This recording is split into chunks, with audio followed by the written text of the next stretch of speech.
Bonjour et bienvenue à cette édition.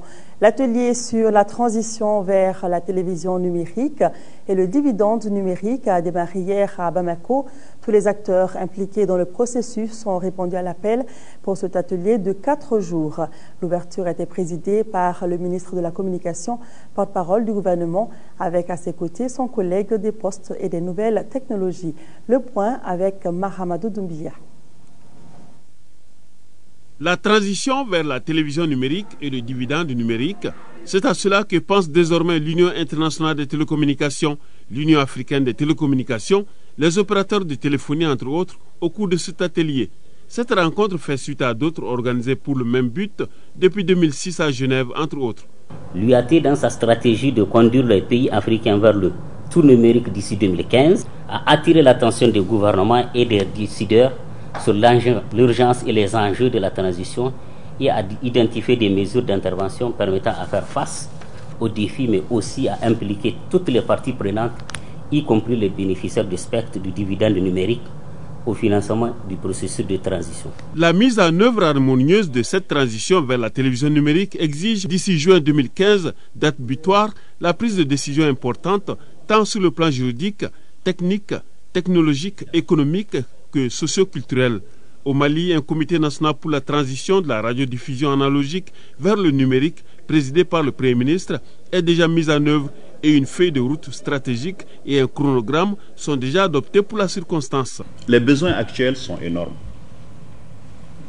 Ceux de demain le seront encore plus au regard de nos objectifs de développement économique. Les choix et recommandations techniques qui émergeront de vos travaux, pour nous, il est absolument essentiel que ce soit des recommandations, des options politiquement réalistes.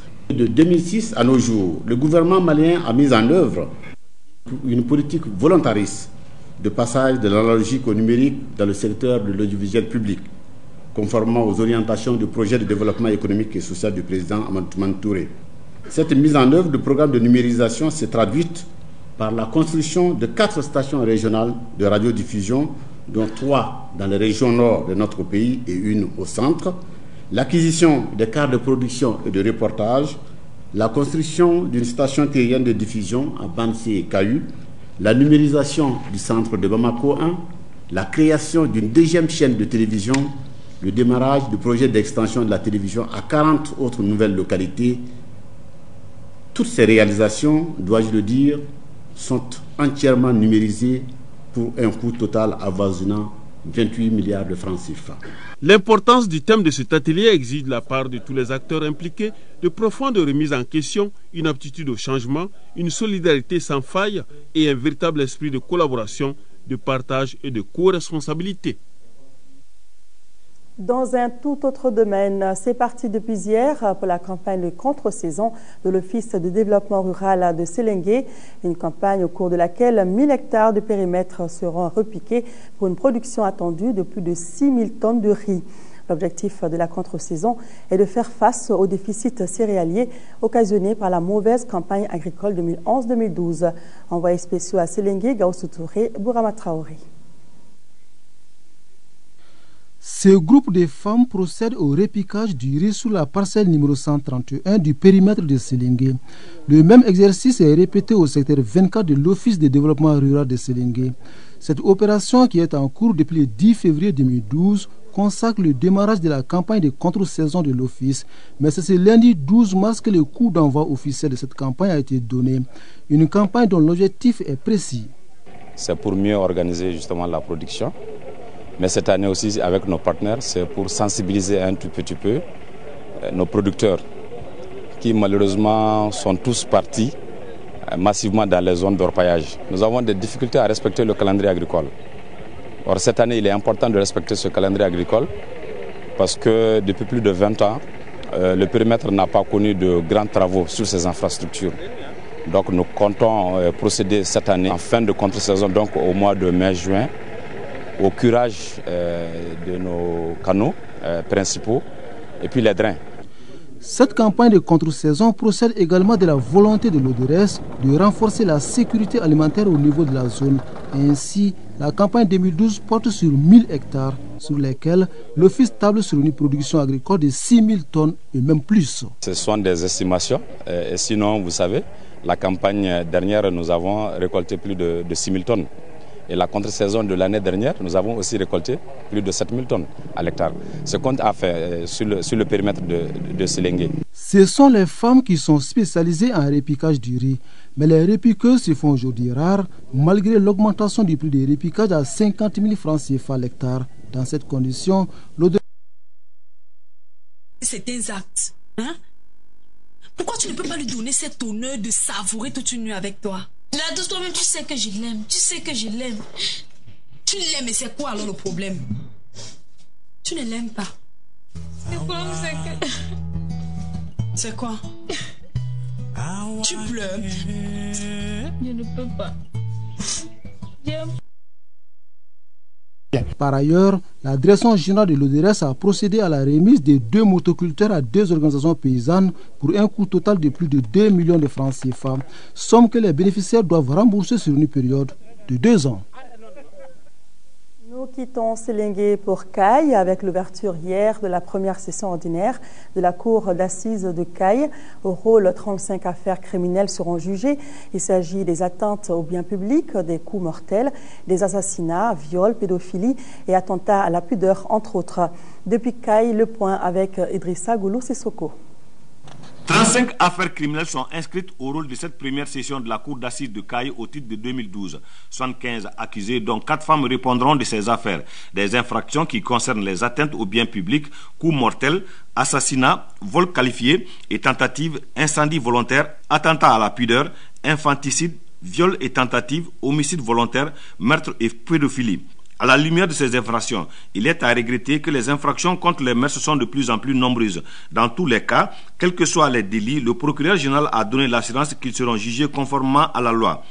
Nous tenons à ce que le droit soit dit, et seulement le droit. Que la vérité éclate et que le droit soit dit, cela est notre credo. Nous sommes conscients que vous aurez toujours à l'esprit que, premièrement, toute personne a droit à d'être jugée publiquement et équitablement par une juridiction indépendante et impartiale. Deuxièmement, toute personne accusée d'une infraction est présumée innocente jusqu'à ce que sa culpabilité ait été légalement établie. Quant au bâtonnier des avocats, Maître Touefo Monkoro, il dira que les avocats aideront la Cour à faire jaillir la vérité pour que les accusés innocents soient libres et les coupables condamnés. Monsieur le Président, Monsieur de la Cour, coude à coude, nous faisons en sorte que vos arrêts soient accueillis par des applaudissements des foules, massées tant à l'intérieur du prétoire qu'au dehors du prétoire. Auparavant, les 4 assesseurs chargés d'appuyer les magistrats professionnels ont prêté serment. Les travaux prendront fin le 23 mars prochain. Retour sur la journée internationale de la femme, fêtée un peu partout dans le pays. En 5e région, c'est le cercle de Bankas qui a abrité les festivités. L'activité phare a été le lancement de l'initiative Tous pour les femmes compétentes aux élections générales de 2012. Une campagne initiée par l'ONG CARE International au Mali. Les femmes de la région de Mopti ont également exprimé leur désir de voir leur paix revenir dans le nord du Mali. Reportage de Aminata Touré. À l'instar de leurs sœurs des autres régions du Mali, les femmes de la région de Mopti ont célébré à Bankas la journée du 8 mars.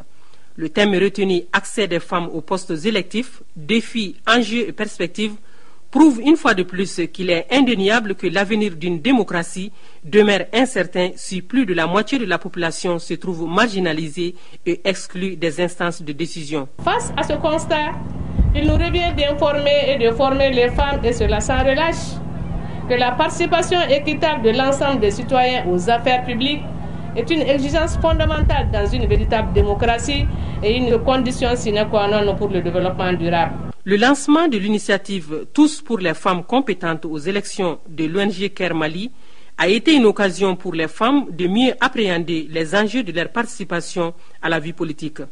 Cette campagne devrait favoriser une meilleure participation des femmes au processus électoral de 2012 et de 2014. Je voudrais rappeler à nos sœurs et vaillantes femmes de la région de Mopti que l'accès aux postes électifs politiques et communautaires constitue un défi qu'elles doivent relever et qu'elles peuvent relever si elles restent mobilisées et engagées. La journée du 8 mars a été agrémentée par le défilé des associations de femmes, des ONG partenaires, la visite des stands d'exposition de produits confectionnés par les femmes. Les femmes de la région se sont retrouvées à la Maison de la Femme à Mopti pour une journée de salubrité, comme quoi pas de développement dans un environnement non assaini.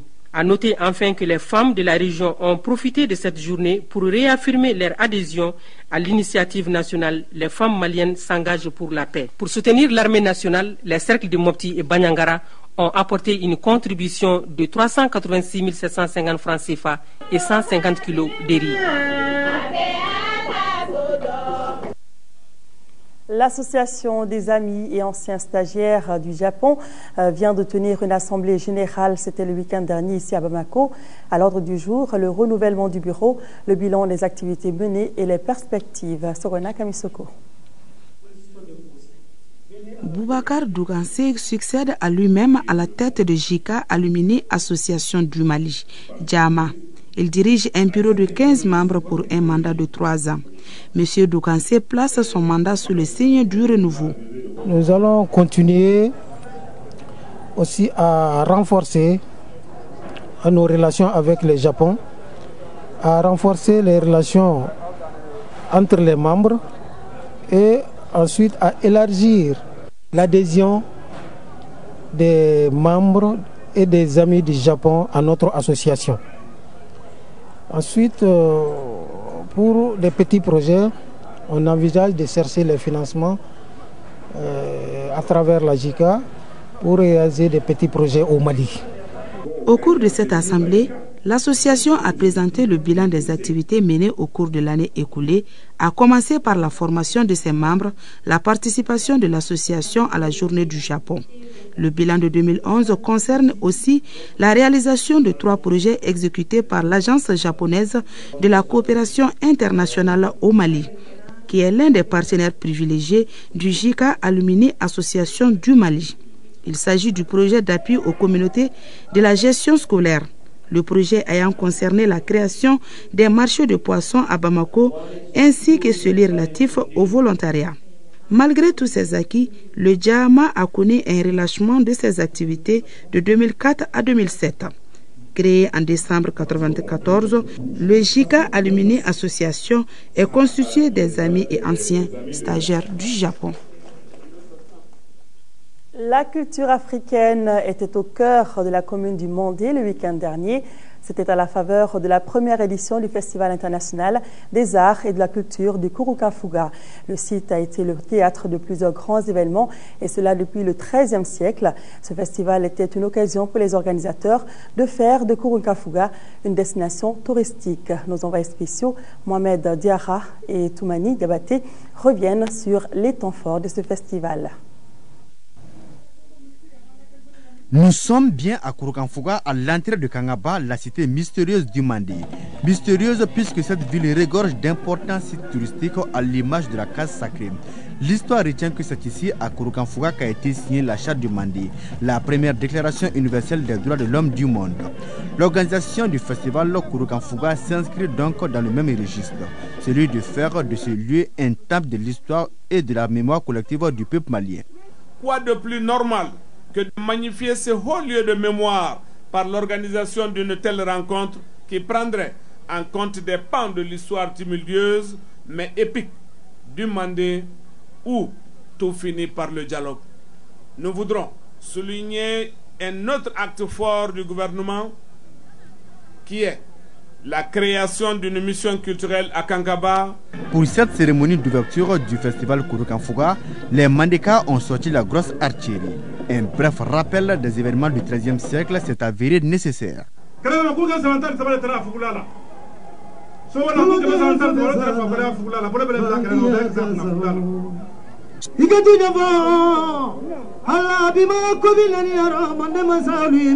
Ce festival, loin d'être un de plus, se veut celui de la sauvegarde du patrimoine immatériel de notre pays. Et désormais, ce grand rendez-vous des Mandéka s'inscrit dans l'agenda culturel mondial.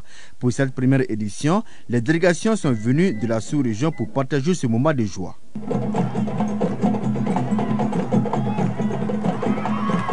Moment de joie et de détente, mais aussi de réflexion sur la situation du pays. C'est l'avenir du Mali qui se joue au nord. Et je dois dire et répéter que c'est un problème qui nous interpelle tous. Ce n'est pas seulement un problème d'un président de la République, d'un membre du gouvernement ou d'une coalition quelconque. Je crois que c'est un problème qui interpelle tous les Maliens, qu'ils soient du nord, du sud, de l'est, de l'ouest, du centre, de l'intérieur comme de l'extérieur. Kangaba, c'était aussi des expositions ventes, des conférences débats sur l'histoire du Mandi. À travers cette idée originale, les initiateurs veulent faire de Kouroukanfouga un site touristique prisé à l'image de Tombouctou, Djenné ou du plateau de Gom. Rendez-vous est pris pour le 13 avril prochain, date de la réfection septennale de la case sacrée. Cette date correspond au 21e jour de l'année lunaire. Voilà, une belle fête de la culture. Notre page santé s'intéresse aux nouvelles avancées de la fécondation in vitro. Le week-end dernier, une équipe médicale pluridisciplinaire a travaillé sur des cas pratiques d'assistance médicale à la procréation ici à Bamako. Il s'agit de l'IMSI, injection intracytoplasmique du spermatozoïde après grossissement.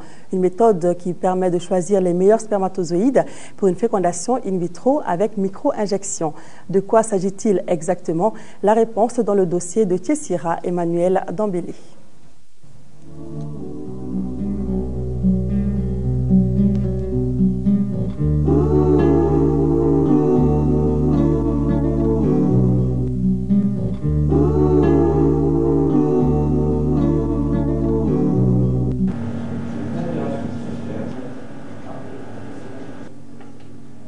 Laboratoire de procréation médicalement assisté à la clinique Kabbalah de Bamako. Médecins, biologistes et autres techniciens étaient très occupés ces jours-ci. Il n'y a pas longtemps, ici, la nouveauté, c'était l'ICSI, l'injection intracytoplasmique du spermatozoïde qui permet à des hommes souffrant d'infertilité de devenir papa. Aujourd'hui, le personnel veut aller au-delà de cette technique en pratiquant l'IMSI, l'injection intracytoplasmique du spermatozoïde après fort grossissement. Cette technique permet de choisir les meilleurs spermatozoïdes pour la fécondation in vitro. Dans ce travail, ils sont avec leurs partenaires venus de Paris. Nous allons mettre au point cette sélection nouvelle des spermatozoïdes au fort grossissement. Il faut savoir, quand on travaille en ICSI, on travaille un grossissement de 200 ou 400. Et en IMSI, nous travaillons avec un grossissement de l'ordre de 6000, voire 6600. Et à ce grossissement, nous apercevons des anomalies que nous ne pouvions pas voir quand nous étions en ICSI. Donc nous avons établi une première classification qui a été publiée dans un journal aux États-Unis, qui est le Fertilité-Stérilité, permettant de définir ce choix avec une action décisionnelle de dire on prend ce spermatozoïde plutôt que celui-ci, parce que celui-ci, on sera presque sûr d'augmenter nos chances d'avoir des embryons de bonne qualité, et par contre celui-là, on sait qu'on n'aura jamais d'embryon. L'IMSI, comme nouvelle technique, va donner beaucoup d'espoir aux couples qui ont connu des échecs avec la simple injection intracytoplasmique du spermatozoïde. Par cette technique-là, on n'a pas besoin de 10 000 spermatozoïdes.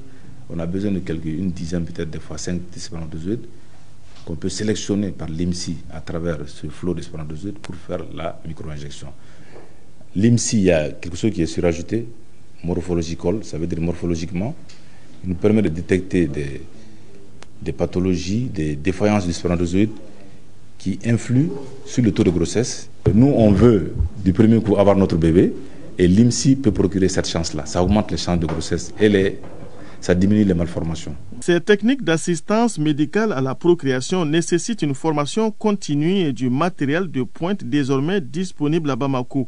Le partenariat Nord-Sud permet de pratiquer ici ce qu'on appelle la vitrification, la toute dernière technique de conservation par le froid des gamètes et des embryons. La vitrification, elle consiste à préparer, que ce soit les gamètes ou les embryons, dans un milieu approprié et de vitrifier, c'est-à-dire de plonger directement cette gamète qui va passer de 37 à 22 degrés et directement à moins 196. Quelle est la différence? Lorsque vous plongez comme ça votre gamète ou vos embryons, il y a une sorte de prise en masse de vitrification, ce qui fait qu'il n'y a pas de formation de cristaux de glace. Lorsqu'on descend petit à petit, il y a formation de cristaux de glace, et lorsqu'on décongèle, ces cristaux vont léser, vont altérer les blastomères et vont les liser. Donc on avait un taux de récupération plus bas, donc un taux de grossesse plus bas. Là, l'embryon se fige par sa vitrification, et nous avons un très bon taux de récupération de l'ordre de 85 voire 90%, et un taux de grossesse qui est l'ordre de 35%, voire 40%. La procréation par injection intracytoplasmique du spermatozoïde nécessite une stimulation ovarienne coûteuse et utilisant beaucoup d'injections d'hormones. Avec la vitrification, c'est aussi la réduction des risques liés à l'utilisation de ces produits stimulants. La vitrification va nous permettre d'éviter ce coût surélevé de ces produits-là, d'éviter de provoquer certaines pathologies chez ces femmes-là, qui vont certes avoir leur enfant, mais après peut-être vont avoir des problèmes de cancer d'ovaire ou autre. Donc cette nouvelle technique va nous permettre d'abord d'avoir un fort pourcentage de récupération des gamètes, parce que c'est ça le problème. Congeler n'est pas un problème, mais en décongélant, si tu perds ce que tu as congelé, tu n'auras pas l'effet escompté. Alors, si en décongélant, si tu récupères au moins ce que tu as congelé, tu peux donner la chance à des couples d'avoir des grossesses, parce qu'on sait que toute cette méthode de stimulation ovarienne ne sont pas sans effet sur la santé de la femme. Il y a des études parallèles qui se passent pour voir s'ils ne sont pas cancérogènes, ces produits-là. Parce qu'il y en a qui en abusent. C'est pour ça que toute cette pratique-là doit être entourée d'éthique. Au dire de ces spécialistes, ce n'est pas la fin de l'infertilité masculine, mais les dernières techniques pour lutter contre ce mal sont désormais au Mali.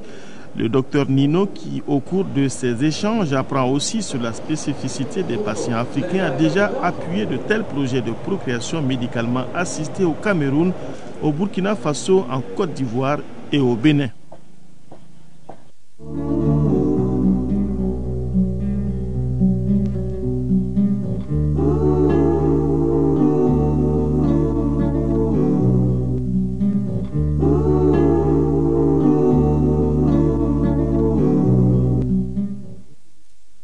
Voilà, la médecine qui évolue et qui donne plus de chances aux couples pour avoir des enfants bien portants.